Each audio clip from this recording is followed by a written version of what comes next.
Halo semuanya, selamat datang di Comic Universe. Kali ini saya akan membahas manhwa baru yang berjudul The Skeleton Messenger. Cerita dimulai dengan menampilkan sejumlah burung gagak yang terbang di langit berwarna merah. Ternyata burung gagak itu sedang mengawasi seorang bocah yang tertidur di bawah sana. Setelah beberapa saat, bocah itu mulai terbangun, wajahnya penuh dengan darah. Dia yang baru siuman mencoba untuk bangun dari tanah itu. Dia bertanya-tanya berapa lama tidak sadarkan diri dan bagaimana dengan pertempurannya. Tetapi ketika dia mulai sadar, tiba-tiba dia merasa sangat sakit di bagian dada. Bocah itu langsung kembali duduk sambil terus memegangi dadanya yang terasa sakit. Saat itu dia sadar jika beberapa tulang rusuknya telah patah. Dia mencoba tetap tenang dan menghela napas panjang. Bocah itu lalu mencari sisa anggota partinya di sekitar sana. Tetapi ketika dia mulai mencari, terlihat tempat itu sudah sangat kacau saat ini dengan bekas pertarungan yang sangat brutal. Terlihat salah satu anggota partinya sudah terbunuh di sana. Lalu ada satu lagi yang sudah tertimpa puing golem. Namun di tempat yang agak jauh dari sana, masih ada yang hidup dan sedang bertarung melawan musuh. Orang ini menggunakan pakaian tradisional dengan beberapa kertas jimat di depannya. Menggunakan kertas jimat itu, orang ini membuat sebuah ledakan dan melawan musuh. Sementara di tempat lainnya, sebuah benda bulat misterius berwarna sangat gelap ada di langit. Dan di bawah benda itu, ada makhluk misterius yang membawa pedang besar bersamanya. Kemungkinan dia adalah Demon King. Dan di hadapan makhluk itu, ada seorang kesatria yang sudah siap melawan. Tetapi makhluk misterius itu langsung menggunakan skillnya, The Demon King Authority, Night of the Dead. Ketika dia menggunakan skill itu, sebuah asap muncul melewati kesatria. Dan setelah asap itu berkumpul, mulai muncul sesuatu dari asap itu. Lama-kelamaan, undead muncul lebih banyak mulai mengepung kesatria. Ternyata kejadian ini dilihat oleh bocah yang sedang mencari rekan partinya. Dia terkejut karena melihat munculnya pasukan undead. Tidak menyangka jika Demon King masih menyimpan kekuatan sebesar itu. Bocah ini kemudian kembali memakai topengnya dan bersiap kembali bergabung untuk membantu mereka. Dia kemudian langsung memanggil salah satu dari mereka, Priest, Authority. Priest yang melihat bocah rogue ini sudah kembali bergerak, langsung membaca mantra untuk memberikan authority baginya. Dia memberikan itu menggunakan kertas jimat yang bercahaya di sekitar. Skill yang dia gunakan kali ini adalah Authority of Light, Forgetting Pain. Setelah mendapatkan authority itu, bocah rogue ini langsung membantai pasukan undead yang ada di depannya. Dia langsung berhasil mengalahkan beberapa dari mereka dengan mudah. Namun pasukan undead itu belum habis dan masih berusaha menyerangnya. Bocah rogue yang melihat mereka datang menggunakan sebuah jurus untuk mengalahkan mereka. Dan setelah mengalahkan pasukan undead itu, bocah tersebut berteriak kepada kesatria yang ada di depan sana, "Serahkan semua pengacau padaku, pergilah hero." Sang hero sendiri sudah bersiap dengan pedangnya yang memancarkan cahaya. Begitu juga dengan sang Demon King, dia mengayunkan pedangnya untuk menyerang hero yang sedang datang kepadanya. Hero menggunakan pedangnya untuk menangkis serangan Demon King dan berhasil membuatnya terdorong mundur. Tetapi Demon King berhasil berhenti dan kembali menyerang hero. Mereka kembali beradu pedang di tempat itu sampai membuat retakan pada ruangan di sana. Dan pada satu kesempatan, hero menggenggam kuat pedangnya. Lalu dalam serangan itu, hero menyerang sekuat tenaga. Dia berhasil memotong salah satu lengan Demon King berkat serangan tersebut. Kini Demon King mulai berlutut setelah kehilangan lengannya dan pedangnya juga. Dan setelah berhasil membuat Demon King terpojok begitu, hero mulai berjalan mendekatinya untuk mengakhiri semua ini. Dia mengacungkan pedangnya ke arah Demon King dan berbicara, "Sudah berakhir Demon King." Tetapi ketika hero melakukan itu, Demon King mengatakan bahwa ini belum berakhir. Setelah mengatakan itu, tangan Demon King tiba-tiba beregenerasi kembali dan langsung menangkap hero yang sudah sangat dekat dengannya. Demon King mengatakan semuanya akan terus berlanjut sambil menangkap hero dengan sangat kuat. Dan terlihat ada sebuah cahaya misterius muncul dari dada Demon King. Hero yang melihatnya panik, dia bertanya-tanya apakah Demon King berniat menghancurkan dirinya sendiri. Ketika cahaya misterius itu semakin bersinar dan hero sendiri mulai terluka berat, bocah rogue datang ke sana dengan kedua pedangnya yang bercahaya. Rogue itu kemudian bertanya kepada hero apa yang saat ini sedang dia lakukan. Dan setelah mengatakan itu, dia berhasil memotong lengan Demon King dengan senjatanya. dan kembali membebaskan Hiro dari cengkraman Demon King, Rogue sendiri lalu berbicara kepada Demon King sambil terus menyerangnya. "Kalau kau mau mati, ayo mati bersama." Setelah dia mengucapkan itu, Demon King akhirnya mulai meredakan dirinya. Ketika Hiro terlempar jauh dari sana, dia melihat sebuah gelombang energi yang mengurung Demon King dan si bocah Rogue. Lalu di tempat ledakan itu terjadi, muncul sebuah energi gelap. Dan setelahnya, energi itu menetes ke tanah di bawahnya. Baru dalam sekejap, muncullah sebuah pilar hitam yang menjulang ke langit. Itu adalah Fulfillment of the Abyss. Hiro yang masih tergeletak di tanah hanya dia menyaksikan pilar itu. Begitu juga dengan Priest. Dia memperhatikan pilar hitam yang menjulang tinggi tersebut dari tempatnya. Dia bertanya-tanya pilar hitam apa itu. Terlihat dia juga terkena gelombang kejut yang ditimbulkan dari pilar hitam tersebut. Sementara saat ini, setelah kemunculan pilar hitam misterius tersebut, tiba-tiba saja satu sosok muncul dalam kepulan debu yang ada di sana. Hiro terlihat senang ketika melihat bahwa itu adalah Rogue yang tadi membantunya.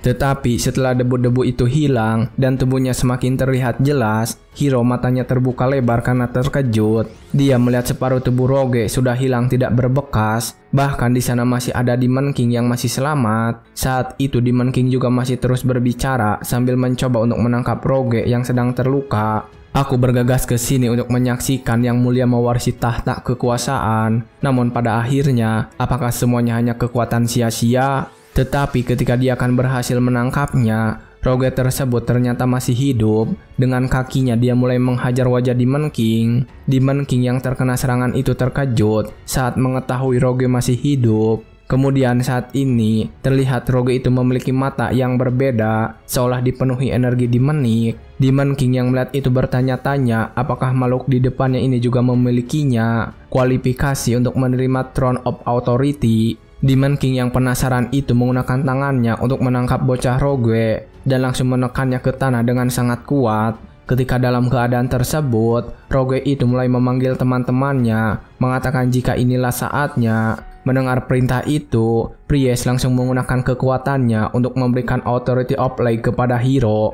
Dan Hiro sendiri yang telah menerima kekuatan itu langsung menggunakan skillnya. Holy Sword Draw, Sword of Annihilation Ascalon. Serangan itu begitu cepat sehingga langsung menebas Demon King yang berada pada jalurnya. Demon King yang terkena serangan itu kini mulai bergerak mundur. Sebuah garis berwarna emas kini terbentuk di tengah-tengah tubuhnya. Dan setelah beberapa saat, Demon King terjatuh ke tanah. Setelah berhasil membuat Demon King terjatuh di sana, Priest saat ini langsung mendekati Hiro yang sedang menyelamatkan Rogue. Ketika dia sampai di tempat itu, Rogue tubuhnya sudah ditutupi oleh jubah Hiro. Dan terlihat saat ini tubuh Rogue yang tadi hilang sudah kembali tumbuh. Mereka bertanya-tanya apakah Rogue sedang meregenerasi kembali tubuhnya. Dan ketika mereka sedang memperhatikan, ternyata Demon King belum menghilang sepenuhnya. Dia lalu bertanya kepada Rogue yang masih tertidur, "Apa kau menerima berkat itu dengan baik?" Aku sempat panik, tapi memang seharusnya seperti itu.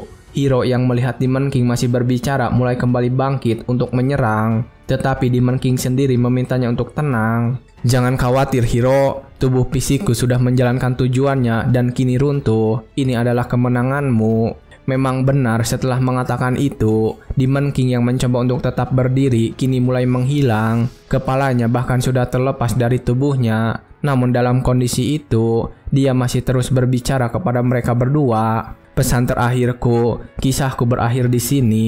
Sekarang giliranmu. Kau akan dipaksa membuat banyak pilihan dan kau akan jatuh dalam keputusasaan lebih dalam lagi. Bahkan jika kau hancur oleh beban tanggung jawab, berdoalah, jangan berhenti, teruslah maju. Semoga perjalananmu memiliki akhir yang berbeda dari milikku, berbeda dari kami yang hampa, dari kami yang bodoh, berbeda." Setelah mengatakan semua pesannya, Demon King sepenuhnya mulai menghilang dari sana. Namun kini tangannya sedang menatap langit, seolah mencoba untuk meraih sesuatu. Akhirnya pada waktu itu, Demon King berhasil dikalahkan sepenuhnya. Tubuhnya juga sudah mulai hancur di tengah teriknya matahari. Hiro dan partinya yang tersisa menyaksikan itu dengan perasaan lega. Pertarungan antara Hiro dan Demon King demi nasib dunia berakhir begitu saja. Setelah itu, waktu berlalu begitu cepat. Wijar tertangkap oleh kepala sekolah sihir dan dibawa kembali ke sekolah. Elap mulai perjalanan pulang ke tanah airnya, dan Pries berpamitan untuk yang terakhir kali, lalu kembali meninggalkan dunia panah. Dan orang itu pun kembali ke tempat asalnya. Cahaya palsu memudar, kehidupan kembali bernapas di bawah matahari, seolah semuanya tak pernah terjadi. Rasa takut pun menghilang dari kehidupan sehari-hari mereka, dan demikianlah era kedamaian berlanjut untuk waktu yang lama. Sekitar 150 tahun kemudian, di sebuah hutan yang sepi, terlihat ada sebuah skeleton yang sedang bersandar pada sebuah pohon. Dan ternyata ini adalah Ben Lyra, mantan hero party yang waktu itu memiliki job rogue. Usianya kini sudah berada di 150 tahun lebih. Saat ini dia sedang bersantai di sana, menikmati bintang-bintang pada langit malam. Dia memikirkan gunung-gunung yang sudah mulai hancur dan dataran luas yang kini berubah jadi gurun. Dia bertanya-tanya apakah satu-satunya yang tidak berubah hanyalah bintang-bintang di langit dan dirinya sendiri. Ballerina kemudian menatap kembali tangannya dengan tengkoraknya itu. Dia memikirkan Curse of Immortality yang didapatkannya, sebuah berkat yang diberikan Demon King sebelum dia mati, sekaligus kutukan yang tak akan pernah hilang. Ballerina sendiri terlihat sedikit kesal ketika mengingat hal itu, dan kini dia mulai menggerutu. Keabadian, untuk tujuan apa? Jika aku tak bisa lenyap, hanya bisa terus ada, apa arti dari semua ini? Jika selamanya aku harus sendirian? Ballerina kembali memandangi bintang-bintang di langit itu, dan tak sengaja melihat sebuah bintang jatuh. Namun ketika dia tertarik dengan bintang jatuh itu, tiba-tiba saja ada seorang anak kecil berlari memanggilnya. Ballerina sendiri yang mendengar itu langsung melihat ke arah anak kecil tersebut, dan malam itu mereka berdua saling bertatapan dalam diam. 150 tahun setelah pertarungan dengan Demon King, waktu yang seakan berhenti mulai mengalir kembali. Mereka berdua saat ini berada di bagian luar kekaisaran, desa Tower, dan berada di balik pegunungan. Ballerina terkejut ketika melihat keadaan anak kecil berada di luar selarut itu. Tetapi anak kecil itu tidak ketakutan, malah dia langsung memainkan tengkorak Ballerina. Anak kecil itu juga semakin tertarik ketika Ballerina mengeluarkan suaranya. Sementara Ballerina sendiri sedikit kesal dan langsung menangkap kedua tangan anak kecil itu untuk menghentikannya. Ballerina mengatakan sudah sering melihat ada anak kecil tersesat di pegunungan, namun baru kali ini menemukan anak yang berani menyentuhnya. Ballerina lalu bertanya apakah anak itu tidak diajarkan untuk tidak mendekati hal-hal yang bukan manusia. Dia menanyakan itu sambil menunjuk ke arah dirinya sendiri. Anak kecil tersebut kemudian menjawab bahwa dia diajarkan untuk tidak menilai seseorang dari penampilannya. Ballerina yang mendengar itu kemudian sedikit mengerti, dan ini juga pertama kalinya setelah sekian lama dia merasa sentimental. Namun malah muncul anak kecil aneh menghampirinya. Anak kecil itu kemudian bertanya, "Tuan, kau ini apa? Kau juga punya pedang aneh. Apa kau ini Knight?" Ballerina kemudian menjelaskan tentang dirinya sendiri kepada anak itu. "Aku Herald, pembawa pesan yang menyampaikan perintah kaisar ke seluruh penjuru negeri. Saat ini, aku sedang menjaga pegunungan ini dengan Sword Demon, dan Sword Demon ini tidak terkutuk." Anak kecil yang mendengar kabar tersebut semakin tertarik dan menganggap Ballerina adalah orang yang sangat kuat. Dan setelah mendapatkan pujian itu, Ballerina kemudian mencoba mengeluarkan kekuatannya.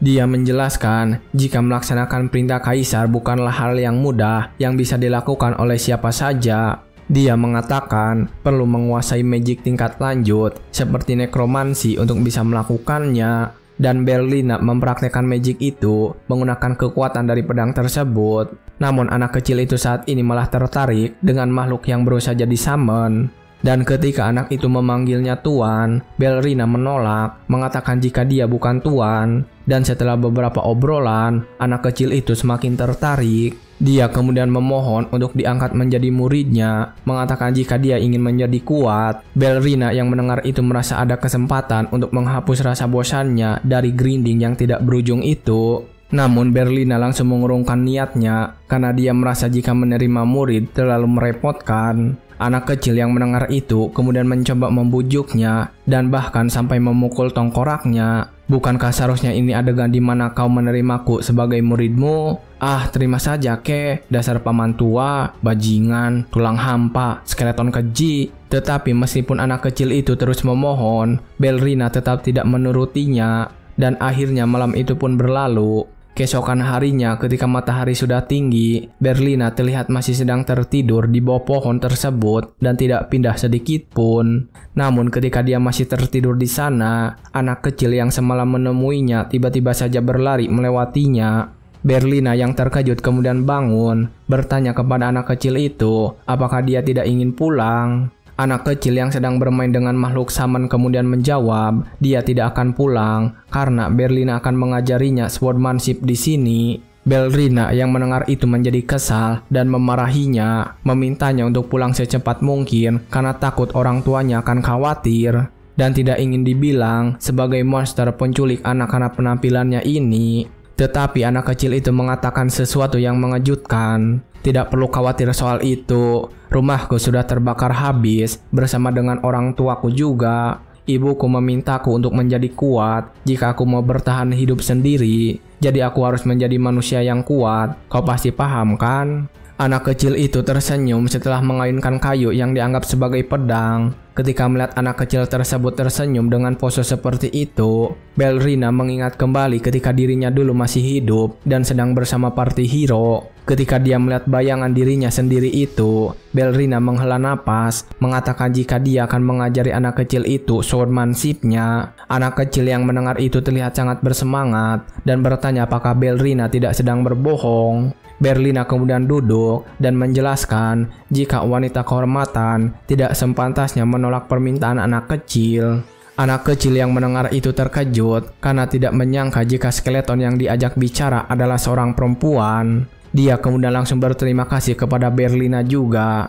Belrina kemudian duduk diam di sana, memperhatikan anak kecil yang sedang bermain bersama makhluk samennya. Di dalam hatinya dia berbicara sendiri. Yang mulia Kaisar, penderitaan rakyatmu begitu besar. Jadi, saya akan mengajari anak itu cara untuk membela dirinya.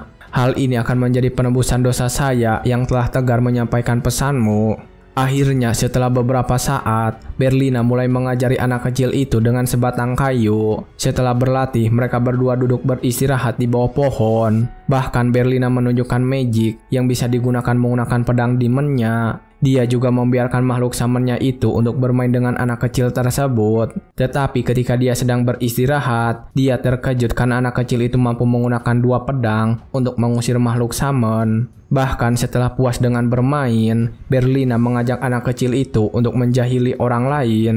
Dan mereka berhasil membuat petualang yang melewati mereka pingsan begitu saja. Setelah melakukan semua kesenangan itu, mereka kembali beristirahat di bawah pohon. Bahkan tangan mereka berdua saling bergenggaman. Belrina saat itu merasakan sebuah kehangatan yang sudah lama tidak dia rasakan. Hari demi hari, Belrina terus mengajari anak kecil itu swordsmanship-nya. Dan saat ini anak kecil tersebut sudah bisa mengimbangi dalam latihan tanding. Mereka terlihat saling bertukar serangan dalam gerakan dengan tempo yang cukup cepat. Mereka berdua terlihat tersenyum bersama menikmati latihan mereka siang ini. 11 tahun kemudian, anak kecil tersebut terlihat sedang mandi di sebuah danau. Dan Belrina datang ke sana memanggilnya membawa hewan buruan, mengatakan jika sudah waktunya untuk makan. Anak kecil itu kemudian langsung menjawab panggilan tersebut. Baik Bibi, aku akan membantumu sebentar lagi. Singkat cerita, setelah menyelesaikan dan membersihkan badannya, mereka saat ini sedang memasak kelinci yang barusan ditangkap.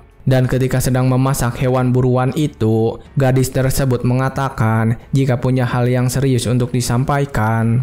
Dan ketika mendengar itu, Belrina tiba-tiba saja menjadi serius. Gadis itu kemudian mulai bercerita sambil menikmati makanannya. Ini mengenai desa lamaku. Desa itu baru-baru ini telah menghilang. Katanya semua orang pergi setelah jumlah monster bertambah banyak.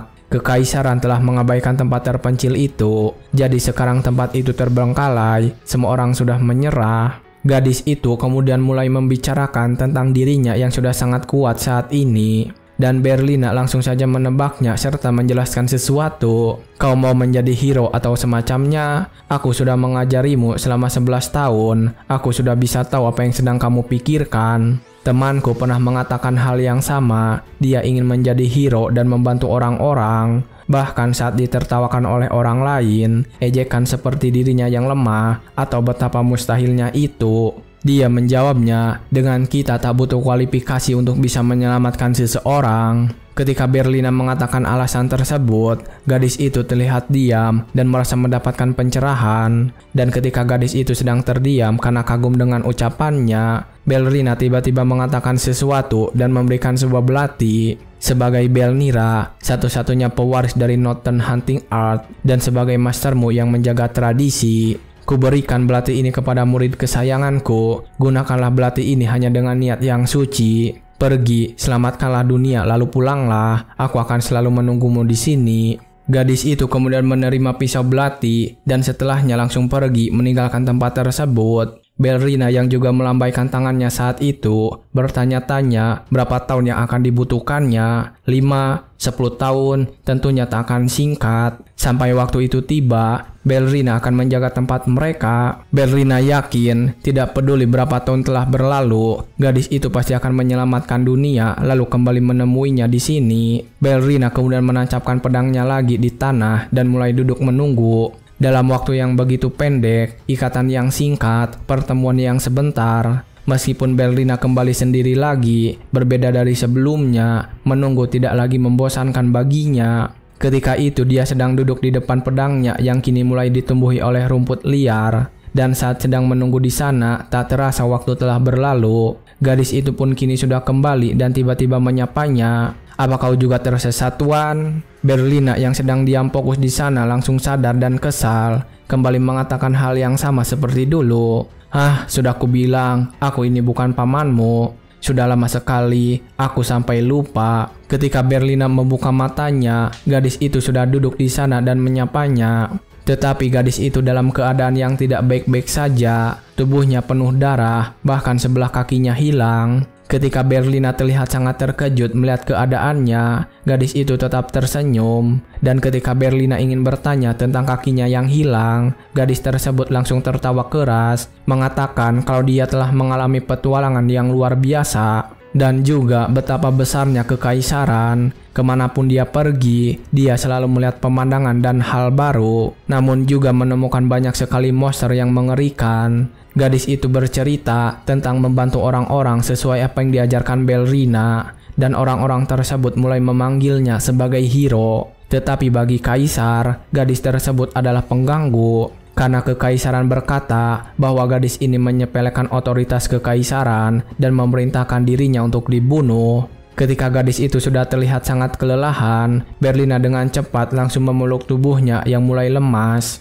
Gadis tersebut kemudian meminta maaf karena kepalanya terasa sedikit pening. Gadis tersebut memeluk Berlina dengan erat sambil berbicara kepadanya. Bagaimana kabarmu selama ini, Tuan? Apakah kau menangis sewaktu aku tidak ada? Sekarang aku ingin mendengarkan ceritamu, Tuan, cerita milikmu. Tetapi setelah mengatakan semua itu, gadis tersebut tiba-tiba terjatuh lemas dan akhirnya dia meninggal di dalam pelukan Berlina. Berlina yang bahkan sudah tidak memiliki mata tiba-tiba menangis, mengeluarkan noda hitam dari tengkoraknya. Kita tahu saat ini dia benar-benar merasa sakit hati dan kehilangan murid kesayangannya. Sementara itu di hutan yang sama, kesatria kekaisaran berbondong-bondong datang ke sana. Salah satu dari mereka kemudian mengeluh, "Sial, apa si hero sialan itu tidak bisa mati dalam diam saja? Sekarang aku malah harus bersusah payah menaiki gunung."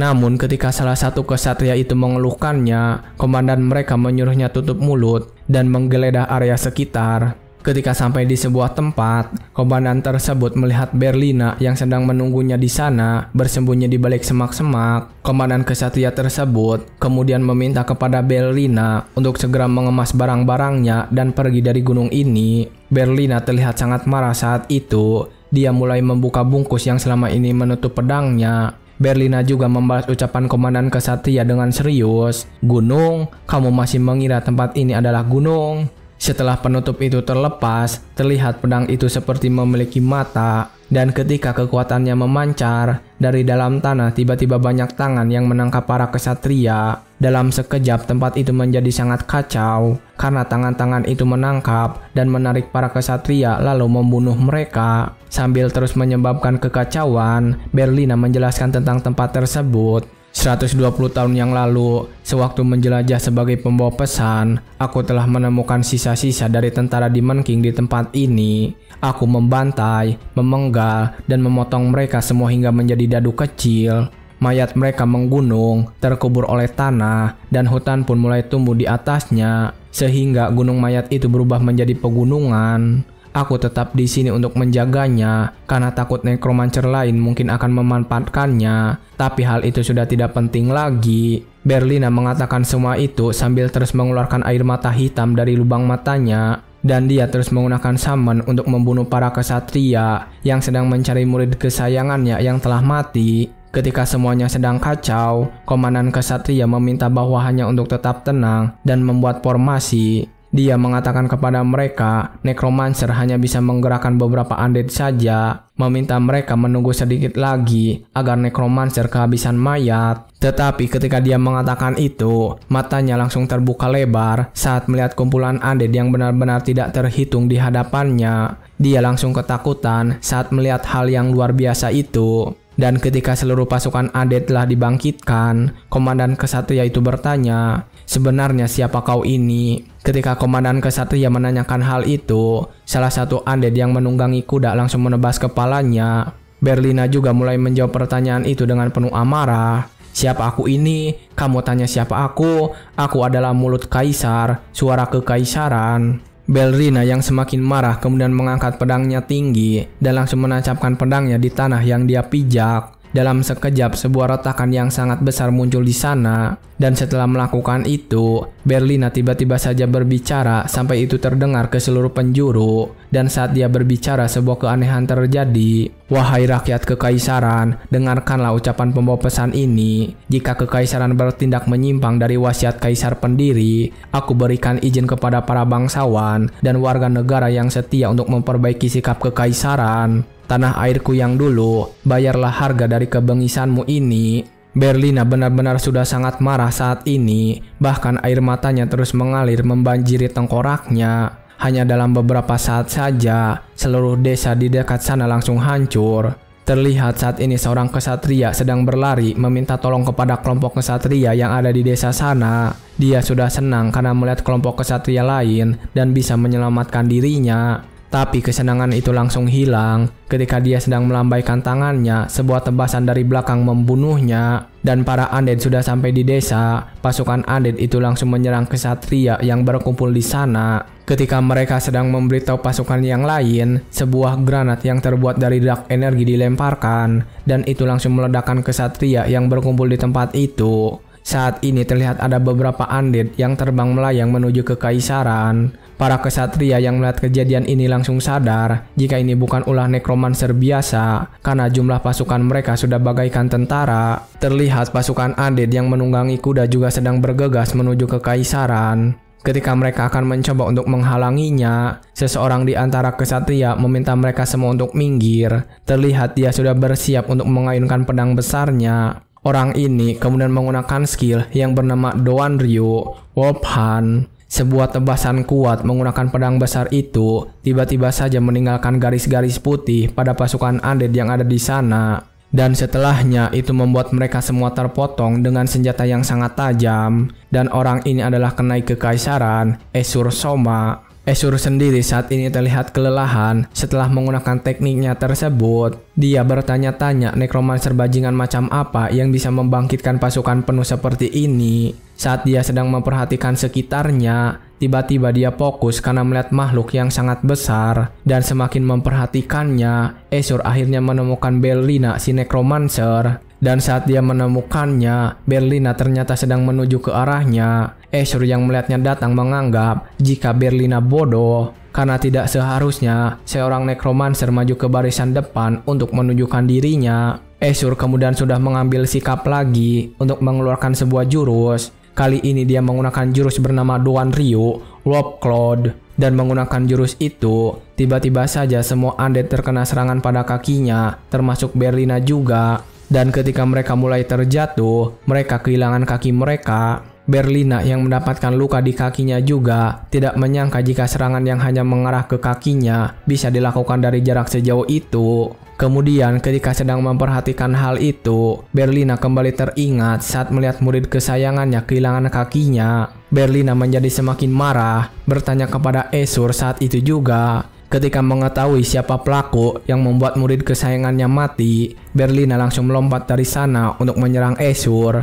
Esur sendiri langsung mengeluarkan pedangnya untuk bertahan, dan terlihat ketika dia menahan serangan Berlina, dia terdorong jauh di tengah kota. Terlihat dari asap yang mengepul dari lintasan tempat dia terdorong. Terlihat saat ini, Berlina berhasil mendaratkan serangan menggunakan pedang di meniknya. Esur juga terlihat kelelahan saat menahan serangan itu. Esur lalu menggunakan pedangnya untuk memutar serangan Berlina dan berhasil menjatuhkan pedangnya ke tanah. Esur lalu menggunakan pedangnya untuk menyerang, tetapi Berlina berhasil menghindar. Berlina lalu menyerang kaki Esur dengan kuat saat itu, sehingga membuat Esur akan terjatuh. Berlina kembali memukul wajahnya dengan tangannya, dan sekali lagi langsung menghajarnya dengan kuat. Namun ketika Berlina akan menggunakan pedangnya untuk membunuh Esur, Esur menancapkan kakinya ke tanah dan menggunakan kepalanya untuk menyerang Berlina. Setelah melakukan itu, Esur berniat untuk menebas tengkorak Berlina memakai pedangnya. Untungnya Berlina menyadari hal itu dan langsung menjaga jarak darinya. Setelah mereka menjaga jarak, Esur kemudian berbicara kepada Berlina. Dasar monster sialan, sudah lama aku tidak selelah ini semenjak Forknight. Sebenarnya saha maneh? Berlina lalu menjawab jika dirinya adalah seorang pembalas dendam. Esur yang mendengar itu mencoba untuk tetap tenang, berniat untuk mengulur waktu dan memprovokasi Berlina. Membalas dendam? Bodohnya. Dendam atas siapa? Kami sudah membunuh banyak orang. Kau kira aku tahu orang mana yang kau bicarakan itu? Saat sedang memprovokasinya, Esur berpikir jika nekromansi menggunakan stamina dengan jumlah yang sangat besar, semakin besar dan banyak undead yang dikendalikan, semakin besar juga stamina yang digunakannya. Esur berniat untuk mengulur waktunya sedikit lagi. Tetapi ketika dia memikirkan hal itu, Berlina menggunakan tangannya untuk menangkap wajah Esur. Dan setelah menangkapnya, Berlina mencengkram wajahnya dengan sangat keras sambil terus berbicara. Hei, apa kau bangga telah membunuh orang? Apa yang begitu hebat soal membunuh rakyat kekaisaran hanya demi sebuah kekuatan busuk? Bahkan muridku, Hiro. Berlina semakin keras mencengkram wajah Esur ketika mengatakan itu. Dan Esur saat itu terus bertahan, lalu mencoba menyerangnya menggunakan pedangnya.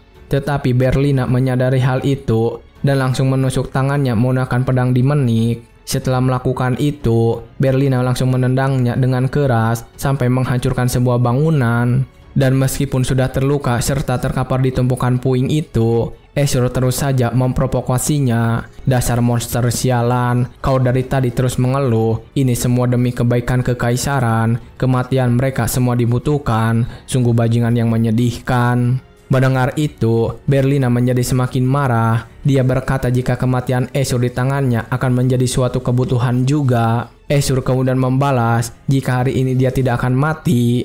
Dan setelah mengatakan itu, sebuah energi tiba-tiba muncul dari belakangnya. Energi berwarna biru yang menjulang ke langit. Berlina terkejut dan memperhatikan energi yang tiba-tiba muncul itu. Energi yang tiba-tiba menjadi sangat besar. Ternyata itu bukan hanya dari satu tempat saja. Muncul beberapa energi dari tempat lain yang bisa terlihat dari sana. Seseorang kemudian melaporkan sesuatu saat energi itu sedang bermunculan. Kami telah menaruh alat pengumpul mana di setiap dinding penghalang untuk mengkonfirmasi stabilitas sirkuit. 155 baterai mana telah berhasil dihubungkan. Persiapan untuk penghalang anti-undead telah selesai. Dan ternyata yang mereka sebut baterai mana adalah sekelompok manusia yang harus dikorbankan. Esur tersenyum ketika mendapatkan laporan itu. Dia mengatakan misinya telah selesai dan meminta untuk segera mengaktifkan pelindung anti-undead. Lalu setelah semua persiapan selesai, sinar-sinar yang sangat terang mulai bermunculan dan semakin naik ke atas. Ketika pelindung itu mulai aktif, para undead langsung merasakannya dan waspada. Namun mereka tidak berdaya dan langsung menghilang secara perlahan. Para kesatria yang melihatnya langsung bersorak karena musuh yang sangat susah sudah berhasil dikalahkan. Ashur sendiri kini berbicara lagi dengan Berlina. Seluruh pasukan undeadmu telah tersapu habis. Generator penghalang ini dibuat oleh Wizard dari Party Hero. Wizard terbaik dalam sejarah, hidup 120 tahun yang lalu. Bahkan kau sendiri tak akan bisa bertahan lama di sini. Ketika Ashur mengatakan hal itu, memang benar, tubuh Berlina mulai menghilang. Dia juga mengatakan sesuatu tentang generator ini. Aku tahu, si bodoh yang memiliki obsesi aneh dengan karya tangannya. Pasukanku tak jadi masalah, aku selalu bisa membangkitkan yang baru lagi. Kau telah mendirikan gerakan orang-orang yang sependapat denganku. Kepala rakyat yang telah kau eksploitasi selama ini, mereka akan ikut balas dendam bersamaku. Lihat dan tunggu saja, bersama mereka, aku akan hancurkan kekaisaran ini. Ketika mulai menghilang dari dunia itu, Berlina kembali mengingat masa-masa lalunya. Kami benci perang, untuk melindungi, kau harus berjuang. Bahkan saat kematian datang menjemput, saat itu kukira semuanya berakhir, semuanya percuma, apa yang sebenarnya kita lawan selama ini. Seperti masa depan ini, apakah harus ada banyak korban berguguran? Aku tak tahu apa yang aku pikirkan saat aku masuk ke medan perang. Siapa lawanku saat aku berperang? Di dunia tanpa kalian semua, kemana aku harus pergi? Aku di mana?